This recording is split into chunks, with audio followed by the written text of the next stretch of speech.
So I have a lot of thoughts about this film, and I want to start out by very specifically pointing out that writer director Brady Corbet is 2 years younger than me, which means he is very much a millennial.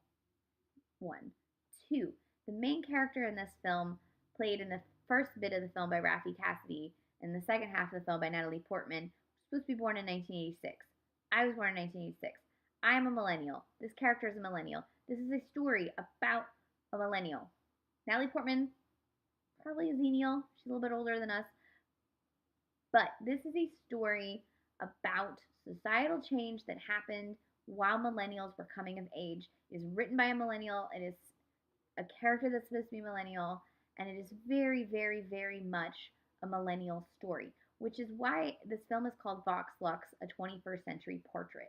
That is very important to the point of the film. And we are just starting to see millennials come into their own as filmmakers and to tell stories from a millennial point of view because we are now in our late 20s and 30s. And that may be shocking, but it is the truth. Something that I think a lot of people are confused about. A lot of people still think millennials are like babies. No, we're in our 30s. Eighth grade, a film by a millennial, Bo Burnham, is about Gen Z because eighth graders in this year are Gen Z. If you look at society, at how sociologists break down generations and how they're looking at them now, Xennial is sort of this weird little place where you're not quite Gen X, you're not quite a millennial either. This is roughly people born 78 to 83, 84 maybe. Everyone from 84 to about 93, millennial, because we were conscious when school shootings and the big war on terror post 9/11 happened, right? Everyone born from 93 on, 93 to 95 on, that's about when they start doing the cutoff for Gen Z because they were still so young that some of them kind of remember 9/11, but not really. That's really the cutoff that sociologists are using now because your age when that big change happened, when social media popped up, when um, you couldn't greet your loved ones at the airport anymore, when school shootings became the norm. That was a huge change in the way we behave as a people at large and as individuals, and that is an important thing to have in your mind as we go into Vox Lux. So that was like a 3-minute preamble into this film. A couple of other things. Brady Corbet started as an actor, and his early career is filled with working with a lot of the European auteurs, if you will, of the early aughts. So he made films with Haneke and Lars von Trier and people like that. And you can very much see that his style of storytelling comes from working with those directors because it feels very much in line with the kind of ways that they tell stories. The first third, almost half of the film is set right around 1999 to 2001, and it is about a girl played by Raffey Cassidy. His name is Celeste, who survives a New Year's January school shooting in 1999 that is roughly around the same time period as Columbine. So this is like set in our timeline, but if Columbine happened in um, Staten Island instead of Colorado, basically. She survives, although she's been shot in the throat. She then writes an anthem to talk about her feelings of guilt for surviving, of hope for her future, etc., etc. Becomes a pop hit. She then becomes a teen pop sensation in the early 2000s. Um, she works with a manager played by Jude Law. Natalie Portman and Jude Law's third film together, I think. And it then cuts to, well, she's not, she's a teenager first. She and her sister and her, the manager, sort of, that section is like the next section of the film where they're making her first couple of pop hits. And the teenager sort of talks about why she loves pop music and why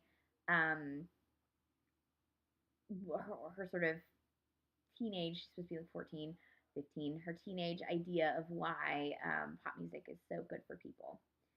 Cuts to, you hear about 9/11 happening at the same time that something big happens in her life that changes all of her interpersonal relationships at the same time that society is having this big change.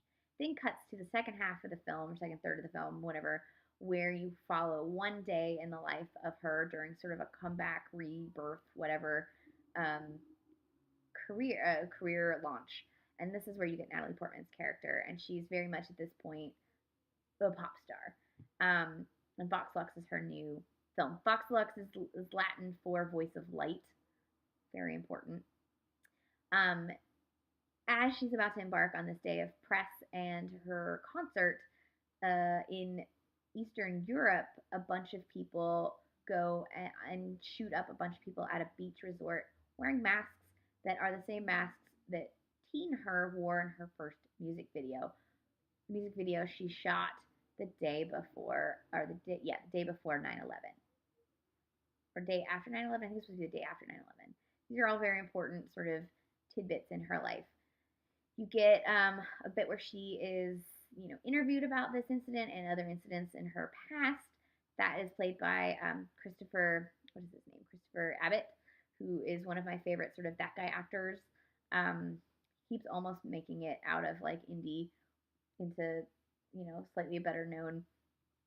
And then you just follow her as she sort of falls apart and then gets back together and then falls apart and then gets back together several times throughout the day, both with her manager, with her sister, with her daughter, who is now a teenager because, spoilers, she had a kid very young. And in a genius bit of casting slash makeup, the daughter is played by the same actress who plays the young version of her, but I didn't notice until I read the credits because I'm either an idiot or they did really, really good makeup to make them look like different people. It's terrifying and amazing. And and then it goes into her, doing her performance. I think the film wants to show sort of like it has big ideas. I don't know how successful the big ideas are, but it definitely wants to show both the way in which pop music changed through sort of auto tune hit factory machine, right? And the way in which, as that was happening, because it was happening at the same time, society started to have these big traumas and big violence that were not dealt with. Um, I'm old enough to remember the Oklahoma City bombing.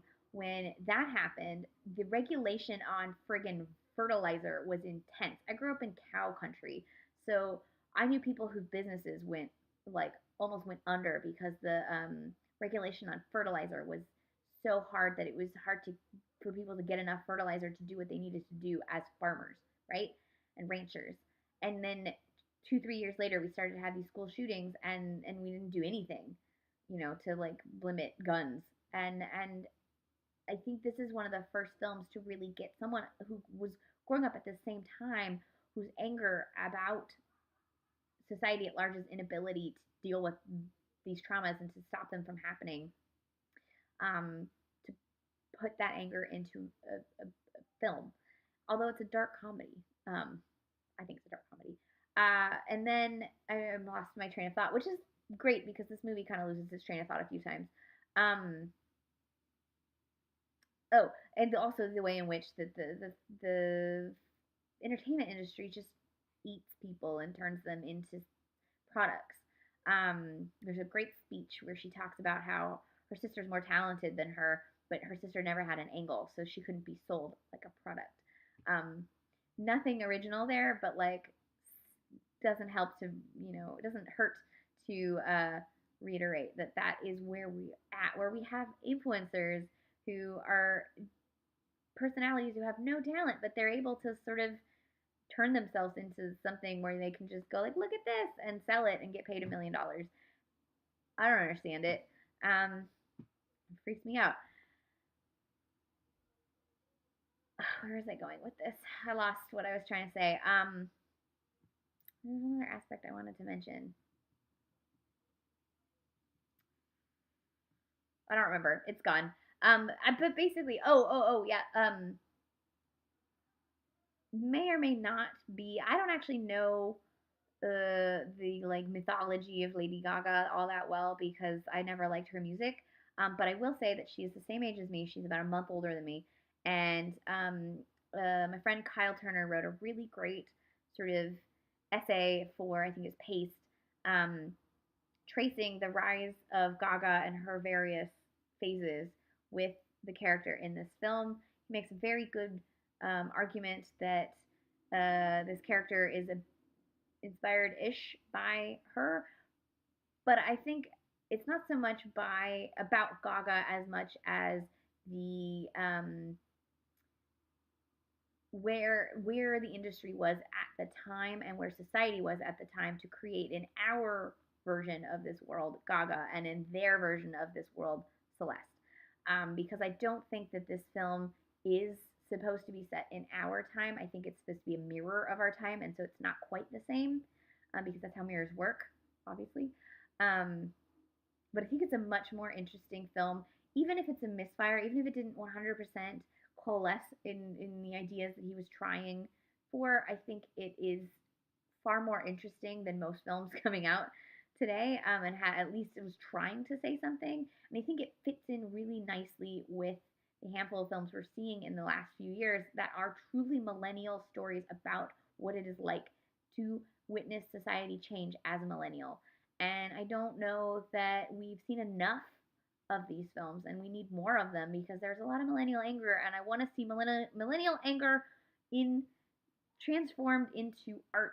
There's so much great millennial anger transformed into writing, but there's not enough of it transformed into art, and I want more of it. So this is Vox Lux. It's in theaters right now. I recommend it. I think Natalie Portman is great in it, and I think it is a fascinating 21st century portrait. And it's narrated by Willem Dafoe, and I love him, and his voice is fantastic. Check it out.